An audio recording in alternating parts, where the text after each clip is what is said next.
Sir के मार्गदर्शन में निश्चित रूप से हर एक श्रमिक के कल्याण के लिए कार्य करेंगे और पूरा प्रयास रहेगा हमारे पूरे टीम का कि हम लोग जितने भी जेन्युइन श्रमिक हैं उन सबका निबंधन करवा करके जिम्मेवारी विभाग की है उनके घर तक उसके सर को पहुँचाना, लेकिन इसकी सूचना आपको देनी। तो इस प्रकार की सुविधा है, लेकिन जब बच्चा भी नहीं रोता है तो माँ दूध नहीं पिलाती है अपने काम करेगी। तो आप जब तक जाएंगे नहीं विभाग में, आप आवेदन नहीं देंगे, आप पोर्टल पर आएंगे नहीं, तब तक ये सुविधा आपको पूर्ण रूप से प्राप्त नहीं होता है। इसलिए आप सबसे निवेदन है और जो कार्य करके समाज से भी उनके लिए बड़ा अवसर है। अपने पंचायत में, अपने प्रखंड में आप कितने लोगों को एक काम करवा सकते हैं, आपको बड़ा दिलचस्प भी होगा और ईश्वरीय काम भी होगा कि आप गरीबों की सेवा में लगे हैं और उसका राजनीतिक सामाजिक लाभ भी आपको होगा। इसलिए आप सबसे भी मैं निवेदन करता हूँ कि आप सभी अपना समय निकालकर थोड़ा बहुत मजदूर के लिए आप भी अपना समय निकालकर उनके सहयोग में आगे, क्योंकि अभी भी हमारे मजदूर वर्ग के लोग कम पढ़े लिखे हैं, अशिक्षित भी हैं, वो बहुत बात को नहीं समझ पा रहे हैं। तो आप उनको समझाकर उचित स्थान तक उसको भेजकर उसको इसमें आप सहयोग अगर करते हैं तो उसके जीवन में जो परिवर्तन आएगा तो उससे आपका भी जीवन धन्य बनेगा। ये मैं आप सबसे अनुरोध करता हूँ। मेरे पास दूसरा जो विभाग है युवा रोजगार और कौशल विभाग, अभी जो मई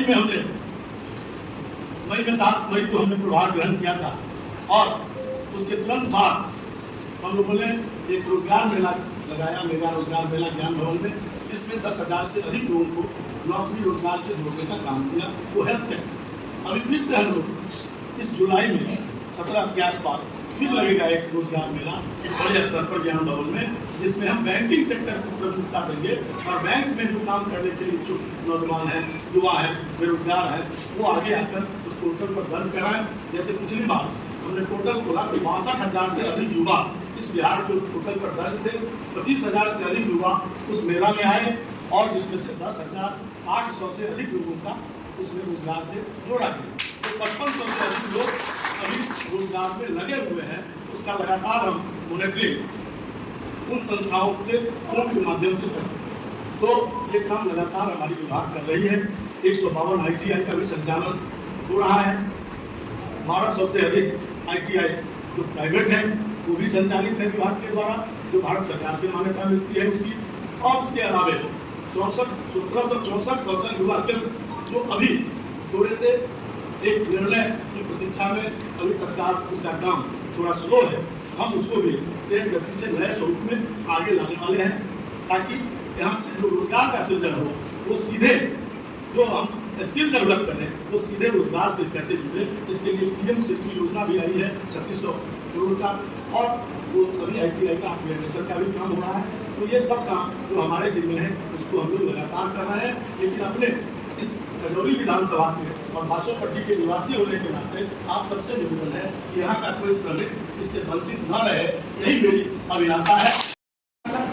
इसमें पहला चरण है कि आप निबंधित मिलिए। जो निर्माण श्रमिक है उसको निबंधित होना आवश्यक है, तभी उसको सारी सुविधा मिलेगी। निबंधन होने की प्रक्रिया कहीं भी साइबर से, कहीं भी किसी रोजगार केंद्र से या हमारे डाटा ऑपरेटर के पास आकर ब्लॉक में आप अप्लाई कर दीजिए। उसमें 20 रुपये आपको शुल्क लगता है और 50 पैसे महीना जमा करना होता है, अर्थात 30 रुपये हम एक बार लेते हैं 5 साल और 5 साल में 30-50 रुपये आपका लगता है। और उसमें हम जीवन से मृत्यु तक, जन्म से मृत्यु तक की सुविधा वो 16 रुपये है, जो थोड़ा संस्कार एक प्रकार से है, बच्चों के जन्म मिलने से शुरू होता है। उस तरह से वो सभी संस्कार में एक प्रकार से हम राशि देते हैं।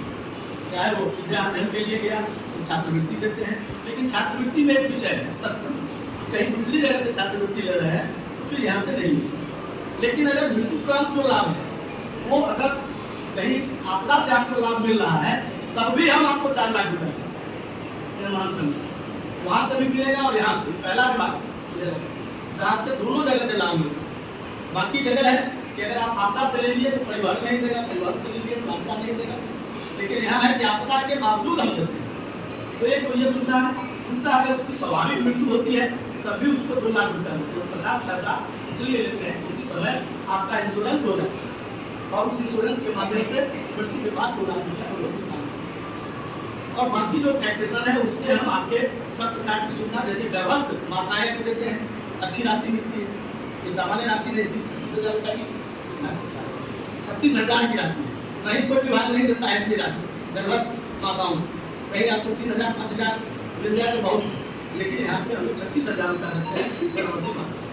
और बच्चा के जन्म लेने के बाद उसकी छात्रवृत्ति की व्यवस्था की जाती है, उसके साइकिल की व्यवस्था होती है, और उसको आगे अगर पढ़ाई आपने जारी रखा और बड़े संस्थानों में पढ़ रहे हैं, 25 लाख का भी फीस लगेगा, तो वो सरकार बंद करती है, उसमें आपको राशि नहीं देनी पड़ती है। इतनी बड़ी सुविधा श्रम। उसके अलावा बेटी की शादी में आपको 50,000 रुपया भुगतान होता है, लेकिन उसके लिए पहले से आवेदन होना चाहिए। क्या पोर्टल पर कराते हैं क्या? उसको पोर्टल पर होना चाहिए, बना होना चाहिए। 3 साल तक हो जाएगा आपका लेबर कार्ड।